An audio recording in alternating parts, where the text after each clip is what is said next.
अब की बार किसका होगा बंगाल? न्यूज 24 की मेगा कवरेज लगातार जारी है और अब से थोड़ी देर पहले आप देख रहे हैं कि ब्रिगेड परेड ग्राउंड से ये बड़ी खबर सामने निकल कर आई कि थोड़ी देर पहले प्रधानमंत्री नरेंद्र मोदी के लिए बनाए गए मंच पर ही अभिनेता मिथुन चक्रवर्ती बीजेपी में शामिल हो गए और वहीं थोड़ी देर के बाद बंगाल के चुनावी संग्राम में प्रधानमंत्री नरेंद्र मोदी रैली को संबोधित करेंगे। रैलियों का आगाज करने जा रहे हैं और करीब 1 घंटे बाद कोलकाता के ऐतिहासिक ब्रिगेड परेड मैदान में पीएम मोदी एक मेगा रैली को संबोधित करने वाले हैं। देखना होगा कि आज वो क्या कुछ कहते हैं, क्योंकि थोड़ी देर बाद कोलकाता एयरपोर्ट पर पहुंच रहे हैं प्रधानमंत्री नरेंद्र मोदी और वहीं रैली स्थल पर हजारों बीजेपी समर्थक पहुंच रहे हैं। और यह इस वक्त बेहद खास 8 तस्वीरें आपकी टीवी स्क्रीन पर। प्रधानमंत्री नरेंद्र मोदी के स्वागत के लिए बीजेपी कार्यकर्ताओं में जबरदस्त उत्साह दिखाई दे रहा है। गजब की तैयारियां की गई हैं। चप्पे चप्पे पर पैनी नजर है। जय श्री राम के नारे लगाए जा रहे हैं। ढोल नगाड़ों की थाप पर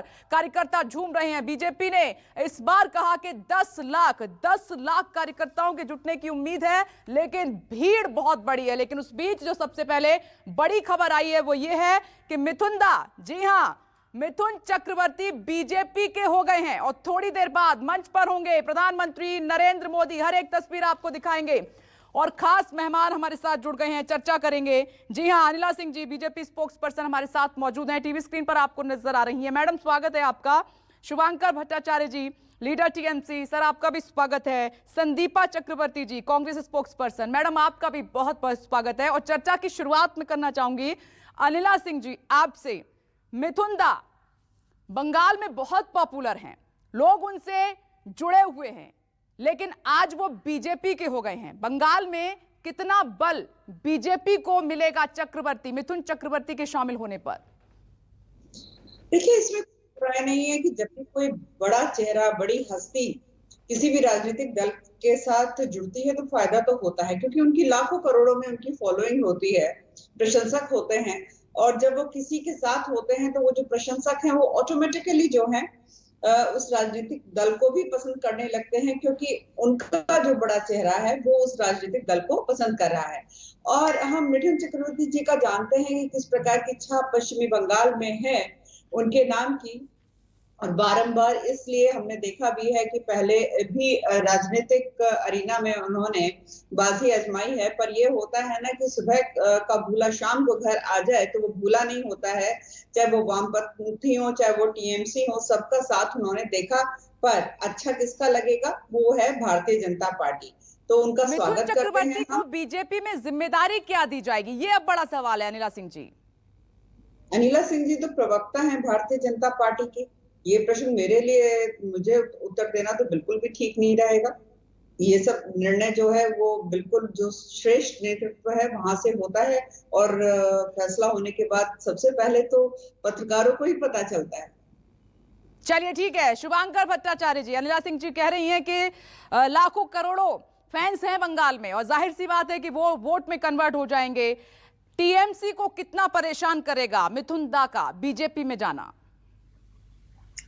देखिए, मिथुन दा किसी समय हमारे पार्टी के साथ थे और एक बड़ा समय उन्होंने हम लोग के साथ बिताया। तो बात वही है कि आज के दिन में अगर भाजपा अगर आप देखें तो उनको सबकी जरूरत पड़ रही है, और पूरी लड़ाई किसके खिलाफ? ममता बनर्जी के खिलाफ। तो एक महिला के खिलाफ लड़ने के लिए अच्छा लग रहा है कि इतने लोग एकत्रित होके कहां से, अगर मोदी जी खुद में काफी, मेरे ख्याल से तो काफी थे, वो ऐसे ही बात बताते थे, अमित शाह काफी थे, लेकिन सब एक के बाद अब उनको मिथुन की जरूरत पड़ी, अमिताभ बच्चन की जरूरत पड़ेगी, सबकी जरूरत पड़ेगी। तो अच्छी बात है, जोर आजमाइश है, और इससे जनता देख रही है कि ममता दीदी के साथ लड़ने के लिए भाजपा को कितने हाथ और कितने हथकंडे अपनाने पड़ेंगे। लेकिन शुभांकर जी, आप देख रहे हैं कि क्या वजह है कि टीएमसी से तमाम बड़े नेता टीएमसी को छोड़कर जा रहे हैं? देखिए विपनेश जी, ये पहली बार नहीं है। आपने कई बार देखा है जब चुनाव आते हैं और ऐसा लगता है लोगों को कि भाई एंटी इनकम्बेंसी का है, तो जो अगला जो उनको ऐसा दिखता है कि ये प्रवाह हो सकता है, चलिए उसमें चले जाते हैं। तो ऐसे अपॉर्चुनिस्ट नेताओं की कोई कमी थोड़ी है, ये हर एक पार्टी के साथ होता है। क्या बीजेपी के साथ पहली बार नहीं हुआ? जब एनडीए की सरकार बनके जब पहली बार आई थी, जब अटल जी प्रधानमंत्री हुआ करते थे, उसके बाद कितने लोग उनको छोड़ के गए, कितने लोग उनके साथ में आए, ये शायद हम लोग को भूलना नहीं चाहिए। तो ये होता आया है। जब 5 वर्ष पूरे होने को आते हैं तो लोगों को लगता है अरे शायद एंटी इनकम्बेंसी का हाथ से हमारे हाथ से फिसलने वाली है कुर्सी, तो कुछ ना किसी तरीके से कुछ नया दामन थाम ले तो शायद हम इससे बच के निकल जाएंगे। लेकिन सवाल ये उठता है कि चाल चरित्र नीति का जब बदलाव आता है और जनता के पास जाके खड़े होते हैं तो विश्वास दिलाने में बहुत कष्ट होता है कि भाई मैं जिन पॉलिसीज के ऊपर, जिन नीतियों के ऊपर आके मैं अब यहाँ पे बात करता था, आज उनके खिलाफ खड़ा होऊंगा, और जिनके खिलाफ होकर बात करता था आज उनके पक्ष में आके आपके सामने फिर से अनिला सिंह जी, चाल चरित्र और नीति की बात कर रहे हैं शुभंकर जी, चाल चरित्र और नीति। जी जी बिल्कुल, चाल चरित्र और नीति, चाल चरित्र और नीति को अगर परिभाषित करें तो उसका बिल्कुल विलोम जो है वो ममता दीदी का पूरा टेन्योर रहा है। इसमें कोई दो राय नहीं है कि जब ये सड़कों पर उतरकर इन्होंने राजनीति करी और जो इनका पहला टेन्योर रहा है उसमें इन्होंने मेहनत भी करी, परंतु दूसरा टेन्योर जो इनका रहा है केवल और केवल क्या रहा, भ्रष्टाचार की भेंट हुआ है। और इनके नेता जो हैं मोटी कमाई कर करके जो है अपनी उन्नति तो इन्होंने खूब करी, परंतु पश्चिमी बंगाल जहां पर केवल और केवल तुष्टीकरण की राजनीति होती थी, हाँ ये वही ममता दीदी है ना, कुरान की आयतें पढ़ने में इनको बिल्कुल भी कोई हिचक नहीं होती है, और जय श्री राम अगर कोई बोल दे तो इनको इतनी मिर्ची लगती है कि उछल पड़ती है 10 फुट। कौन सी राजनीति कर रहे हैं ये हम भी जानते हैं कि किस प्रकार से डेमोग्राफिकली आजादी से लेके अब तक वहां पर एक धर्म विशेष की जो आबादी है वो बिल्कुल दुगनी हो चुकी है, और यही आधार बनाया गया है ना कि राजनीति में अपने वोट कैसे बढ़ाए हैं। अब बहुत हो चुका। हाँ, इनको सबक लेना चाहिए कि असम में किस प्रकार से अमार बंगला का जो एक एजिटेशन चला था, ये चाहते हैं कि उसी प्रकार से पश्चिमी बंगाल में चले, तो कोई बात नहीं। बंगाल दीदी तो कह रही है पश्चिम बंगाल में क्या खेला हो गए, खेल खेलेंगे। हाँ बिल्कुल, खेल खेलने के लिए तैयार है वो पूरी तरह से, खेलने के लिए, जीतने के लिए बात कर रही है ना। खेल कौन सा होगा, बूथ कैप्चरिंग का होगा, खून का होगा। हाँ, 200 से ज्यादा हमारे कार्यकर्ता जो हैं उन्होंने अपनी जान गंवा दी। नहीं, बूथ कैप्चरिंग का तो आरोप बीजेपी पर लगता रहा है अनिला सिंह जी। शुभंकर जी, ये आरोप तो आप बीजेपी पर लगाते रहे हैं। बूथ कैप्चरिंग तो शायद अनिला जी को ईवीएम के बारे में नहीं पता है। ईवीएम का तो सबसे बड़ा खेल तो उन्होंने खेल रखा है। अच्छा खैर, अब मैं पॉइंट पर आता हूं, एक एक करके बताता हुआ चलता हूं। देखिए कौन लोग कह रहे हैं, किस पार्टी के लोग आज कह रहे हैं हत्याओं की बात कर रहे हैं। वो लोग जो गुजरात के दंगे से उभरे हुए हैं, वो लोग जो यूपी में हत्याकांडों के ऊपर से उभरे हुए हैं। नहीं कहा, नहीं शुभंकर जी ये चर्चा भी दूसरी दिशा में जाएगी। मैं लौटूंगी संदीपा चक्रवर्ती जी से एक जवाब ले लेती हूँ, मैं लौटूंगी, ये फिर लंबी हो जाएगी बहस, इतना समय नहीं है। संदीपा जी, आप देख रहे हैं कि ब्रिगेड परेड ग्राउंड, इसका इतिहास आप भी जानती हैं, अच्छे से जानती हैं। जो यहां पर जीत गया कहते हैं कि बंगाल उसका हो गया, लेफ्ट को यहां से दीदी ने उखाड़ फेंका। आज पीएम पहुंच रहे हैं और कह रहे हैं लाखों की संख्या में लोग वहां पर हैं, क्या ये वोट में कन्वर्ट हो पाएंगे? बीजेपी को तो ऐसी ही उम्मीद है मिथुन दा के फैंस भी वोट में कन्वर्ट हो जाएंगे, कैसे देख रही हैं आप? देखिए, आज का जो ब्रिगेड है बीजेपी का, मैं इतना कहना चाहती हूँ कि ये आज का ब्रिगेड बंगाल को नीलाम करने का ब्रिगेड है। जिस तरीके से बिहार को भी नीलाम किया गया इलेक्शन से पहले, बिहार इलेक्शन से पहले बंगाल को नीलाम करने का एक सोची समझी प्लान है आज का ब्रिगेड। और रही बात ये टीएमसी का और माननीय ममता बनर्जी जी का, तो मैं इतना बोलूंगी कि देखिए 10 साल से आप क्या कर रहे हो बंगाल में, हम सभी लोग देख रहे हैं और देख चुके हैं। तो बंगाल एक टॉक्सिक एटमॉस्फेयर में अभी जी रहा है बंगाल। तो अभी बंगाल को एक ना टीएमसी चाहिए ना बीजेपी चाहिए, बंगाल को चाहिए कि एक साफ सुथरा तरीके से एक इलेक्शन चाहिए, और बंगाल को चाहिए रोजगार, बंगाल को चाहिए सुरक्षा, बंगाल को चाहिए शिक्षा, और बंगाल को चाहिए स्वास्थ्य। तो ये अगर हमारी जो मौलिक अधिकार है हर एक इंसान की, ये अगर पूरी करने में कोई भी पार्टी अगर नासफल हो तो उसी पार्टी को बंगाल की जनता हमेशा से उखाड़ती आई है, और इस बार भी कुछ नया नहीं होगा। टीएमसी को भी उखाड़ फेंकेगी, और बीजेपी तो सोनार बांग्ला बनाने की जो डे ड्रीमिंग कर रही है, पहले देश के किसानों को संभाले फिर सोनार बांग्ला बनाने आ जाए, वो अच्छी बात है। हम लोग अनिला सिंह जी जवाब दीजिए। ऐसा है, इन लोगों की जमीन क्यों हिली हुई है, चाहे मैं कांग्रेस और वामपंथी दलों के बारे में बात करूं या टीएमसी की बात करूं, क्योंकि इनको पता है कि भारतीय जनता पार्टी जो है पश्चिमी बंगाल को ना तो कश्मीर होने देगी ना केरला होने देगी। पश्चिम बंगाल को पश्चिम बंगाल ही रहना चाहिए, जो उनकी संस्कृति है उससे जुड़ा रहना चाहिए और विकास करना चाहिए, तुष्टीकरण की राजनीति में नहीं उलझना चाहिए। जिस प्रकार अभी हमने देखा कि टीएमसी की नेता ने हाथ पकड़ा है पीरजादा का, फुरफुरा के जो हैं पीरजादा साहब, और दूसरा हमने देखा है कि अभी कांग्रेस ने हाथ पकड़ा हजूर का। सीधी सी बात है, अगर इनको इस प्रकार के ये जो मौलाना मौलवी जितने हैं, दरगाह मजार, इन सब के जो हेड्स हैं, उनकी जरूरत पड़ रही है। हमें तो केवल एक चीज की जरूरत है और उसी का आशीर्वाद बहुत है, और जोर से हम बोलते हैं जय श्री राम। ठीक है, भगवान राम का आशीर्वाद हमारे ऊपर है।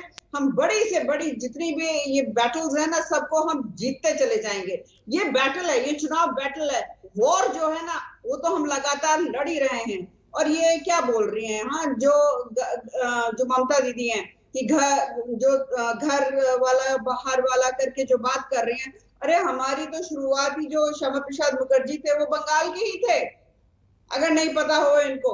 तो सीधी सी बात है, घबराई हुई है, इनको मालूम है अच्छी तरीके से अब कुछ नहीं रखा। ये भीड़ देख के अब राहुल गांधी जी जो है समुद्र में फिर से डुबकी लगा देंगे। शुभांकर जी आप कुछ कहना चाहेंगे क्या? वाकई में दीदी इस बार घबराई हुई हैं? बात कर रहे हैं, अरे हमारी तो शुरुआत जो श्यामा प्रसाद मुखर्जी थे वो बंगाल के ही थे। शुभांकर जी, नहीं पता हो इनको, और सीधी सी बात है, घबराई हुई है, इनको मालूम है अच्छी तरीके से। शुभांकर जी, मेरी आवाज आप तक पहुंच रही है तो जवाब दीजिए।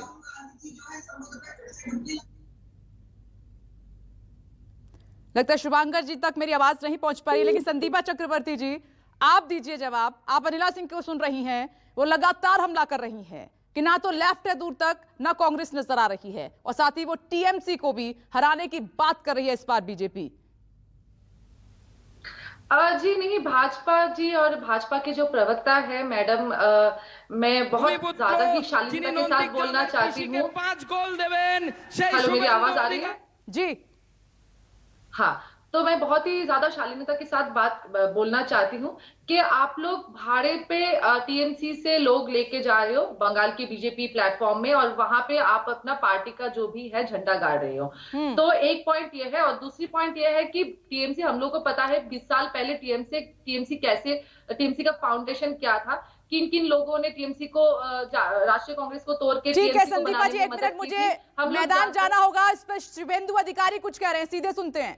তাদের সবাইকে নতমস্তকে বিনম্র চিত্তে যারা মঞ্চের জাতীয়তাবাদী দেশপ্রেমিক গৈরিক অভিনন্দন জানাচ্ছি, তাদেরকে অগ্রজদেরকে প্রণাম নিবেদন করছি, সতীর্থ অনুজদের ভালোবাসা জানাচ্ছি এবং মাতৃমণ্ডলীকে অন্তর থেকে শ্রদ্ধা নিবেদন করছি। এই বিরাট সমাবেশে মাননীয় যশস্বী প্রধানমন্ত্রী, বিশ্ব নেতা মাননীয় শ্রী নরেন্দ্র দামোদর দাস মোদিজির বক্তব্য আমরা শুনব। তাই বেশি কথা আমি এখানে বলতে চাই না। তো আমাকে ব্যবস্থাপকরা এবং পশ্চিমবঙ্গ রাজ্য বিজেপি কমিটি। और इस बीच एक और बड़ी खबर देखिए, प्रधानमंत्री नरेंद्र मोदी कोलकाता एयरपोर्ट पहुंच चुके हैं और थोड़ी देर के बाद वो ब्रिगेड परेड ग्राउंड में पहुंचेंगे। एयरपोर्ट पहुंच चुके हैं, इस वक्त की सबसे बड़ी खबर आपकी टीवी स्क्रीन पर। और ये जो भीड़ देख रहे हैं, ये मैदान से ये लाखों की तादाद में बीजेपी के कार्यकर्ता हैं जो बेहद उत्साहित हैं आज प्रधानमंत्री नरेंद्र मोदी को सुनने के लिए। अनिला सिंह जी, क्या लग रहा है ये भीड़ कन्वर्ट होगी वोट में? क्योंकि कई बार आपने देखा है कि भीड़ तो बहुत पहुंची है लेकिन वोट में कन्वर्ट नहीं हो पाई है। नहीं, जब देखिए लोग खुद से आने लगते हैं अपने नेता को सुनने के लिए, तो वो जो है वो एक्चुअल वोटर है, वो बिल्कुल कन्वर्ट होती है वोटिंग में। हमने देखा इस प्रकार, मैं आपको बता रही हूँ, मैं उत्तर प्रदेश से आती हूँ दिनेश जी, और मैंने देखा है जन सैलाब। 2014 का समय भी मुझको याद है, जब वो चुनाव था, मतलब किसी को कहने की जरूरत नहीं होती थी। फिर हमने 2019 में भी देखा, मैं जो अपने विधानसभा चुनाव ट्रेनों में भरकर कार्यकर्ता पहुंचे हैं, तो क्या लग रहा है वो खुद से आए हैं क्या? इतना वक्त है, इतना पैसा है कि ट्रेन का वो खर्चा भी उठाएं और वहां तक पहुंचे? नहीं नहीं, बिल्कुल पहुंचते हैं। मैं आपको बता रही हूँ, ये अपने आप ये पैन वर्ल्ड आप ये देख लीजिए, जब दीवानगी होती है अपने नेता के लिए। आप पश्चिमी बंगाल का अगर इतिहास उठाकर देखेंगे, स्वतंत्रता से पहले का भी, स्वतंत्रता के बाद का भी, जिस प्रकार से वहां पर लोगों को तंग किया गया है और एक माइंडसेट के द्वारा वहां पे राजनीति की गई है। अगर फैसिज्म क्या होता है तो ममता बनर्जी उसका पर्याय है, बिल्कुल फैसिस्ट मानसिकता। आप लोग तो पत्रकारिता के फील्ड से हो, अपने आप वहां पे लोगों से पूछिए, क्या कैमरे पे किसी की हिम्मत होती है कुछ कहने की? ऑफ द कैमरा भी बेचारे लोग डरते हैं। हम भारत में रह रहे हैं, हम आजाद भारत में रह रहे हैं। ये दीदी लगातार कह रही हैं अनिला सिंह जी कि खेला हो बे, खेल तो होगा इस बार, कितना भी खेल लीजिए, लेकिन आगे भी दीदी ही होंगी, ममता बनर्जी ही होंगी और तीसरी बार बंगाल फतेह करेंगी। ये टीएमसी की तरफ से लगातार कहा जा रहा है। देखिए, मैं उन्हीं की भाषा में जवाब दे देती हूँ। खेला होबे बोल रही है, चलो खेला होबे। और खेला होबे में हार भी होती है, जीत भी होती है। इनका हैट्रिक नहीं लगने वाला है ममता दीदी, आपने बिल्कुल सही कहा, खेला होबे। और इस बार जीत किसकी हो रही है? भारतीय जनता पार्टी की जीत हो रही है। और अच्छा शुभांकर भट्टाचार्य जी, होता है। मेरी आवाज आप तक पहुंच रही है शुभांकर जी? पहुंच रही है। हेलो, सुन रहे हैं आप अनिला सिंह जी को? जी, मैं अगर इजाजत हो मैं काफी क्या वजह है मिथुन चक्रवर्ती आपकी साइड ना होकर बीजेपी में चले गए? और आप देख रहे हैं कि मंच पर आपको शुभेंदु अधिकारी नजर आ रहे हैं, दीदी के बेहद करीबी, और लगातार नंदीग्राम को बचाए रखा उन्होंने, शान से जीत दर्ज की, आज वो भी आपके नहीं है। इसके अलावा और भी कई बड़े चेहरे आज बीजेपी में जा चुके हैं और आज मंच पर से जिनको टिकट नहीं मिला टीएमसी की तरफ से, वो नाराज नेता भी बीजेपी में जा रहे हैं। आपको लगता नहीं है बहुत बड़ा लॉस होगा टीएमसी को? देखिए, लॉस और प्रॉफिट ये बिजनेस में हुआ करता है, राजनीति में नहीं। राजनीति में हम लोग सब अपनी बातें जनता के पास लेके जाते हैं, जनता उस हिसाब से देखेगी कि भाई पिछला हमने काम वाकई सही किया नहीं किया, वो जनता जनार्दन देखेगी।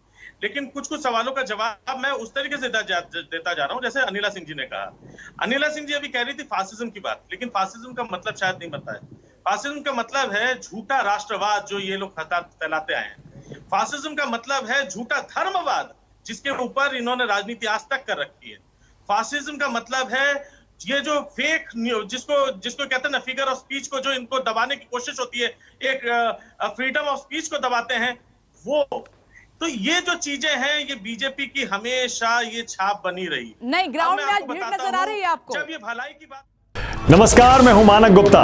अगर आपको हमारा ये वीडियो पसंद आया हो तो इसे लाइक और शेयर जरूर करें, और हाँ, हमें सब्सक्राइब और फॉलो करना ना भूलें ताकि आप देश और दुनिया की कोई खबर मिस ना करें। तो जुड़े रहिए हमारे साथ और देखते रहिए न्यूज़ 24।